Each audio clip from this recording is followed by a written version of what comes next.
আসসালামু আলাইকুম বন্ধুরা, আশা করি সকলেই ভালো আছেন। আপনারা স্ক্রিনে এখন যে গাছটি দেখতে পাচ্ছেন এটা হচ্ছে জেসমিন আঙ্গুরের গাছ। তো এটা একটি জিও ব্যাগে রোপণ করা জেসমিন আঙ্গুরের গাছ।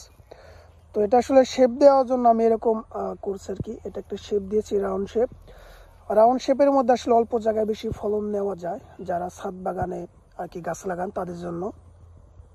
তো এই গাছটাতে আমি এখন ডরমিনেক্স দেবো। গাছটাকে ডরমেক্স দেওয়ার জন্য আমি যে ডরমিনেক্স এখানে নিয়ে আসছি, এটা হচ্ছে ডরমেক্স আমি নিয়েছিলাম রাব্বি বাইর থেকে। আর এটার মধ্যে হচ্ছে পানি এবং সাথে ছত্রাকনাশক আমি মিশিয়ে নিয়েছি। ছত্রাকনাশক মিশিয়ে নিলে অনেক ভালো হয়। আমি গাছ অলরেডি কালকে স্প্রে করেও দিয়েছি, তারপর আবার মিশিয়েও নিয়েছি ডরমিনেক্সের সাথে মেশাবো বলে। তো ডরমিনেক্সের সাথে মিশিয়ে দিলে অনেক ভালো হয়। এখানে আমি 20 মিলি পরিমাণ পানি নিয়েছি, কারণ এই একটি গাছেই দেবো, আমি বলতে গেলে একটি গাছেই দেবো। একটি গাছে 20 মিলি তাও বেশি হয়ে যাবে, কিন্তু তারপরেও যেহেতু মিক্সটা আসলে সঠিকভাবে করতে হবে, সেজন্য আমি 20 মিলি পরিমাণ পানির সাথে একটুকা ছত্রাকনাশক মিশিয়ে নিয়েছি এবং কি এখানে একটি সুই নিয়েছি। এই সুই দিয়ে আমি ডরমিক্সটাকে এখানে মিশিয়ে নেব।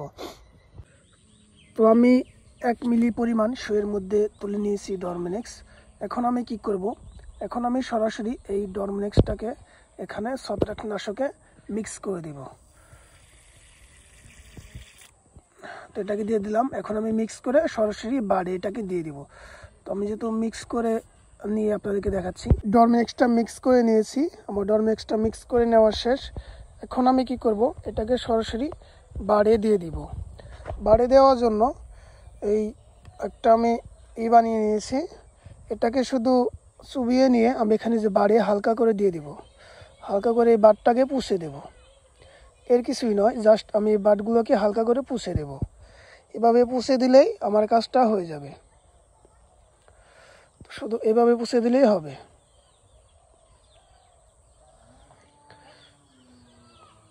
এইভাবে সুন্দর করে আপনারা পুষে দিবেন। সেটা একটা তেনা দিয়ে বা অন্য যে কোনো কিছু দিয়ে দিতে পারেন, দিয়ে দিলেই হয়ে যাবে। আশা করি আপনারা বিষয়টা বুঝতে পেরেছেন। তো সবাই ভালো থাকবেন। Bye bye and take care.